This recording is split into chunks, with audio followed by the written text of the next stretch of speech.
And thank you, Tony and Killer Mike. I got to tell you, Just Michael is fine. just Mike. But Killer Mike sort of. When they call me Killer Mike, they have to give me like $250,000 at the end of the night. Okay, I'm not doing that. Okay. That's only for the stage. Yeah. I'm not doing that. You guys aren't paying him his stage fee. Yeah, my mom never liked that name. I'm sorry about that. I have to tell you, I do a lot of interviews. But this is not my usual thing. And one of the things I have to start with you, Mike, because I spent some time reading some of your lyrics. Mm-hmm. You don't really strike me as a pro-capitalism kind of guy. I mean, here, here's one, the American Dream. American Dream had a price tag, and only one man in a million can afford to pay. That's Tony, by the way.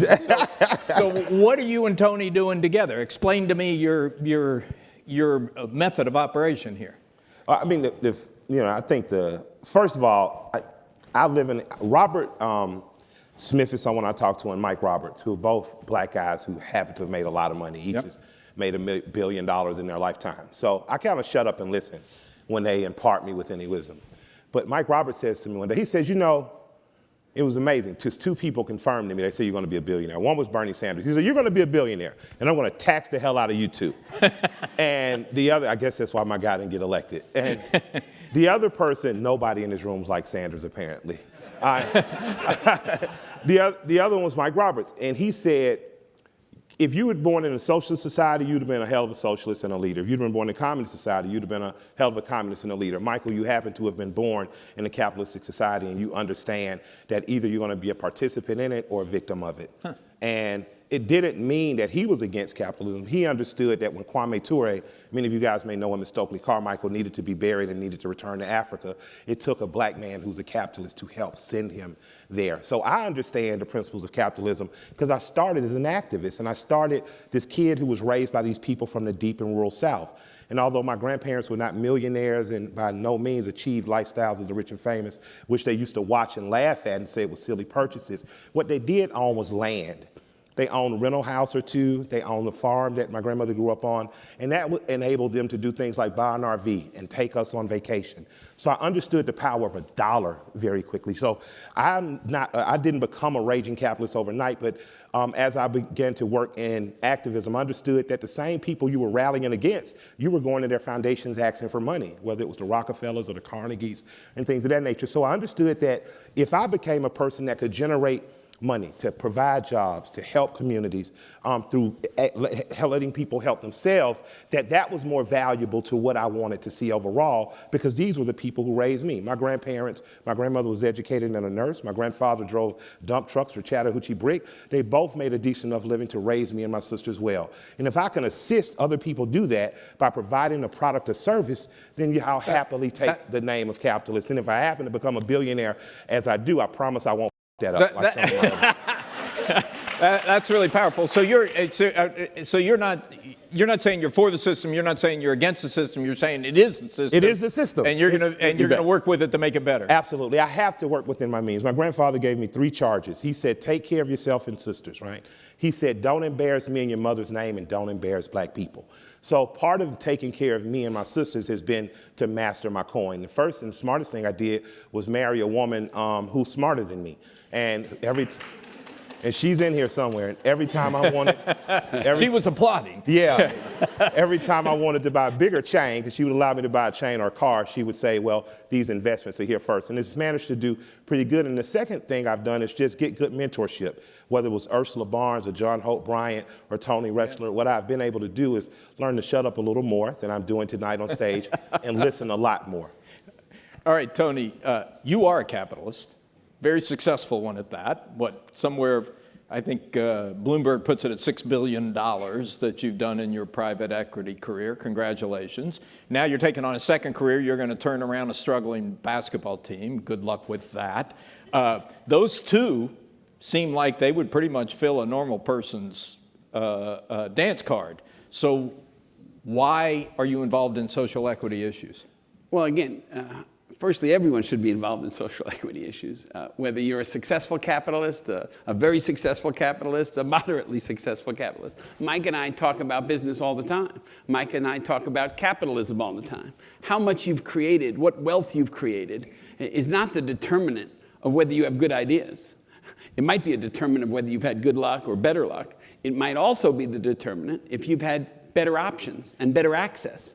And at the end of the day, the similarity in how Mike and I look at capitalism is there a method by which we can even the playing field for those playing in this system?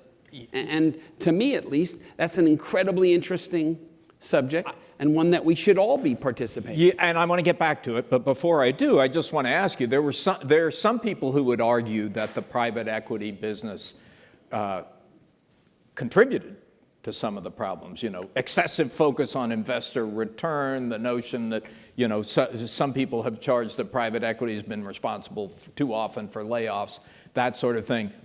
Is your social equity work to atone for your private equity work, or do you just disagree with that notion? 1,000% no.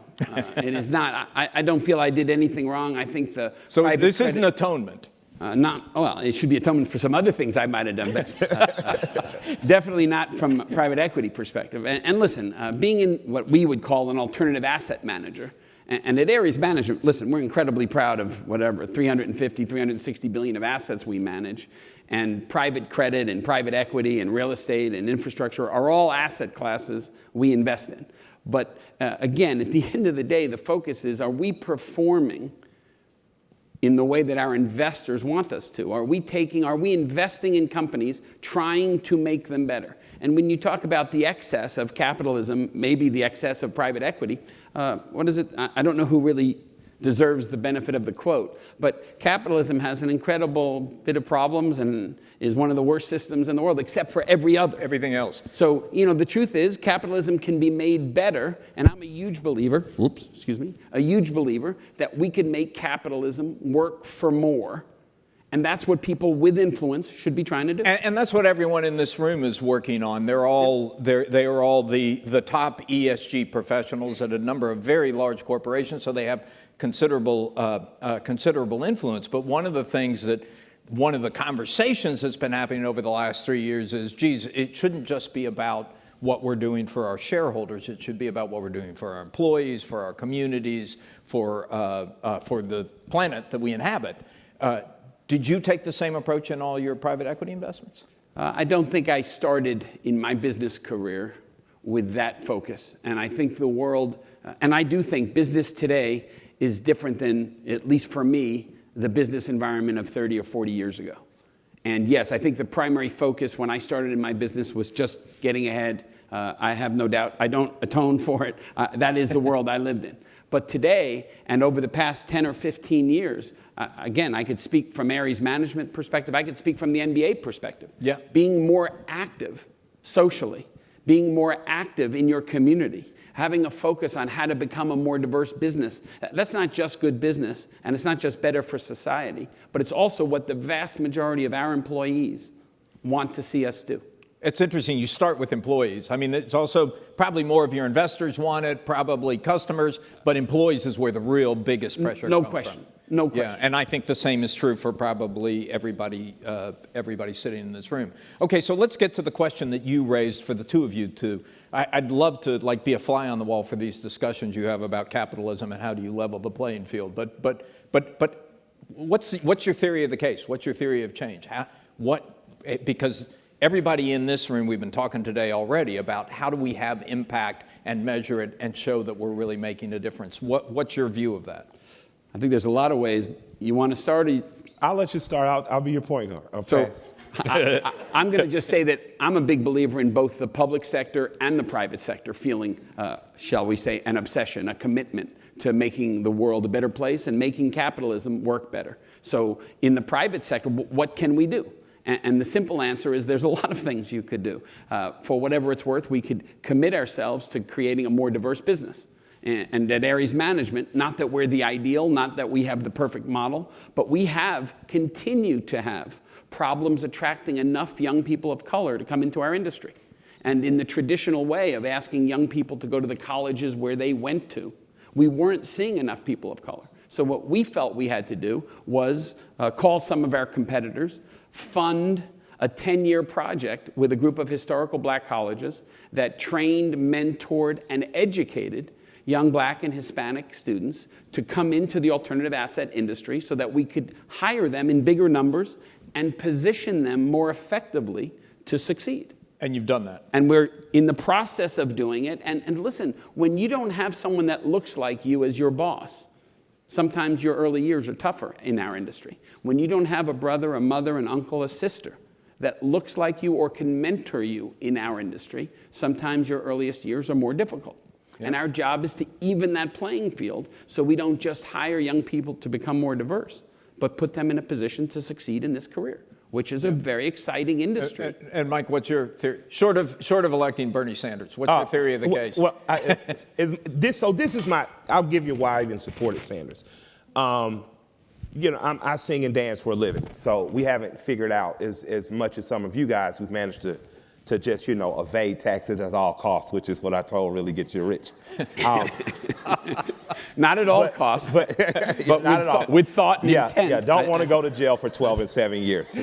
Like to keep me and my wife out here humping on each other. They work within the system as well. Yeah, so, but what I was saying was I would have gladly paid the extra 10 or 11 cents if the money would have gotten diverted to things like a 20-year plan to educate our children better. And what I mean is not only educate in reading, writing, and arithmetic, but also bring trades back to high schools, because if we're going to build infrastructure, you're going to need carpenters, you're going to need metal workers, things of that nature. So that was my buy into Sanders. Once my guy didn't get it, I'm like, okay, my guy didn't get it, back to saving my 11 cents and figuring out where I can stick it and it'll compound interest and grow over the next 30, 40 years ago, and I'll actually have something. So I don't run from capitalism. I run toward making an honest coin. I pay the IRS on time because I look like they're my business partners and look at them as though they're business partners and they're bullies, and I'm not tripping on them any day. But what I want to be able to do is grow more into the knowledge of the people that are in this room, like how do I make strong long-term investments. So if I had been talking to Tony today, they said, well, we're going to partner with HBCUs for 10 years, I would have challenged and said, let's do 20. Because in my opinion, it takes 20 years to make the real change. And that's about the age of starting at pre-K and going all the way through the 12th grade. We have to commit, I think, in this country to a 20-year plan. And that 20-year plan, I look at like what Vince McMahon did with the WWF in the 80s. He didn't give a damn about old guys who liked wrestling because they wanted to see blood and beer and barbed wire. He targeted my age group. We were into flashy stuff and symbols and Macho Man and big ski glasses, and he grew an audience. And by the mid-90s, he was dominating all of that industry.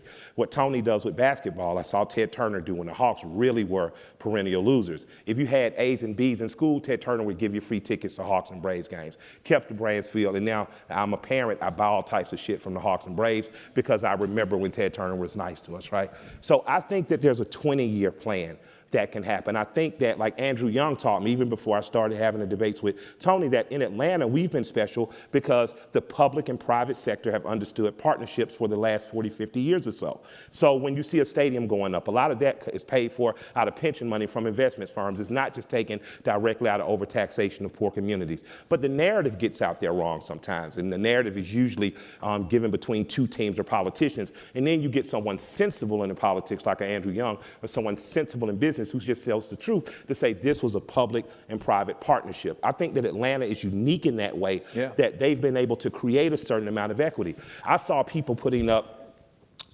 memes, because that's the way people learn, unfortunately, today, that the biggest wealth disparities in the country is in Atlanta and Georgia.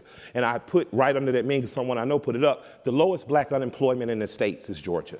The most opportunity for African Americans to move to somewhere and within 2 years change the quality of their life is in Georgia.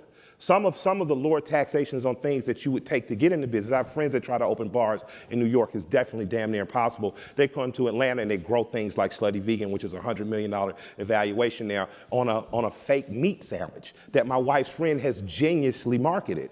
The infinite potential between partnerships here, between schools, for instance. When I grew up, the Private Industry Council was a very big thing in Atlanta. Private companies use the city to hire high school kids to work in everything from music studios to engineering firms. And I'm glad to say I'm a product of it, and I ended up in music. But you also invested in financial literacy by investing in Greenwood. Yep, absolutely. As an example. So, now are you involved in Greenwood, Tony? I am, as well as a...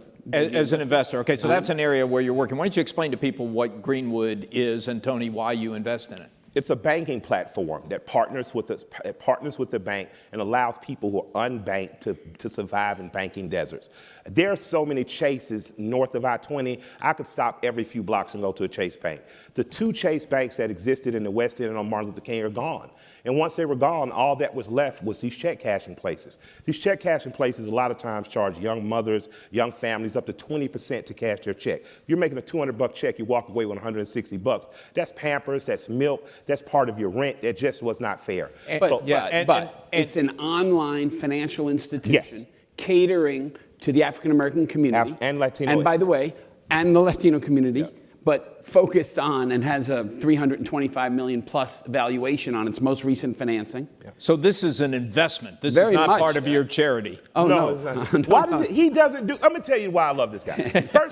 First, I'm in a room full of black guys who like making money, right? The business leaders in the cities. And he talks about this stuff. He talks about financial literacy, talks about partnering with one of the most powerful black financial families in this room. And everybody gets all warm and fuzzy and cozy. And he says, but this shit ain't charity.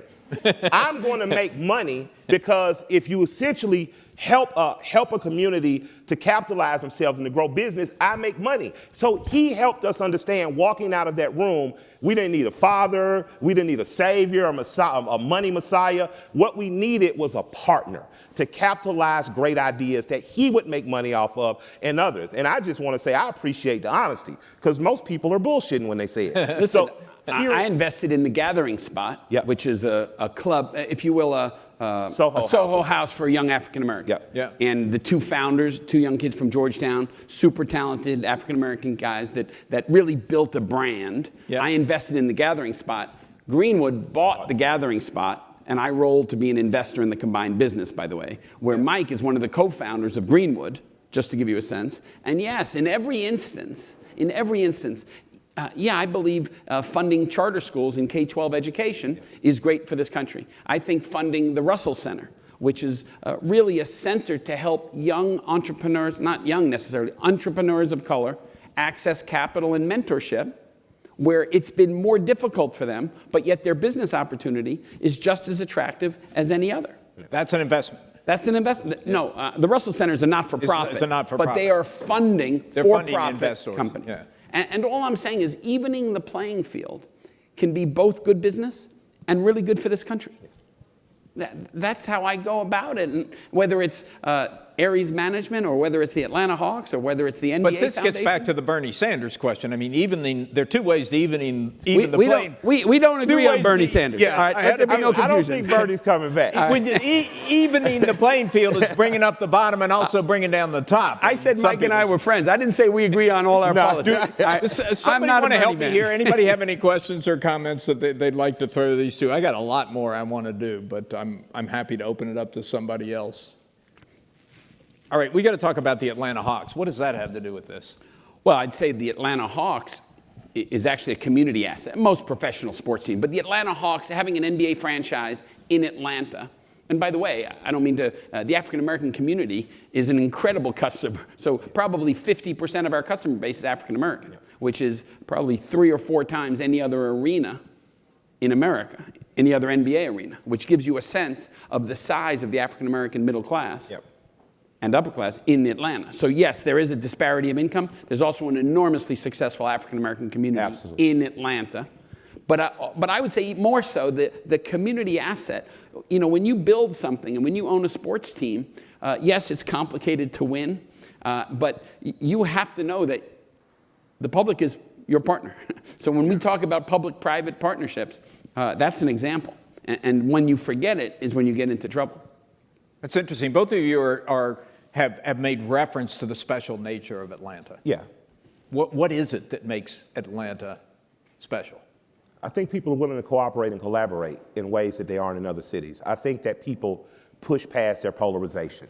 Like, they acknowledge we live in different communities and different neighborhoods. They acknowledge I live in South Fulton, you live in North Fulton. They acknowledge the differences, and then they work with each other and work past the differences. I think that time and time again, because of the leadership of 50 years ago, like Maynard Jackson, like Andrew Young, because of dynamic leadership now, like even our current mayor, we have people that are on the political side there to resolve problems. And whether it was Turner back in the days or Rexler today, we seem to have a business community that's interested in working with the community in a radically different way than I've seen in other cities. And I've been around the world. And I tell African Americans in particular in my community this: I've never seen the level of opportunity that this country and this city provides for black people anywhere else in the world. And I think that we treasure it. And how about you, Tony? You're not an Atlanta native. You No, I was from born LA. in New York, I guess, which I'm not a big New York fan these days. I've never been a Knick fan. But then you moved to the West Coast. Yeah, I lived in Los Angeles since ’85 and really came here and moved here about 8 years ago when I bought the basketball team. And I split my time, if you will, between Atlanta and LA. Atlanta's it's an extraordinary city because it's an extraordinary metro area because it is incredibly successful in the private sector. It is incredibly diverse. It is one of the fastest growing metro areas in the country. And by the way, for whatever it's worth, it's actually both affordable and remarkably good to live in. So you guys see that clock down there. That means we have 45 seconds left. You've got an incredibly powerful business audience in front of you. What is your message to them to how they can help drive change?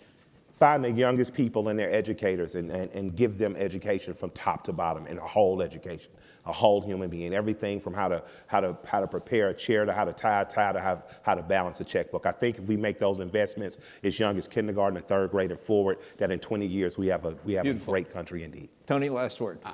I would say maybe 20 years is better, but for most folks I've met that run businesses, if you took a 10-year plan, most people use a 5-year plan financially, but if you took a 10-year plan, whether it's ESG, whether it's DEI, there are many acronyms, but 10 years to say, how can I be a more productive business, not just financially, but frankly in every way you think important, whether it's becoming more diverse, becoming more socially responsible, whatever the case might be, but take a 10-year plan and take a 10-year plan and say, this is what we have to do to get where we want to go, where the vast majority of our employees and customers would want us to, but have a plan. Yeah.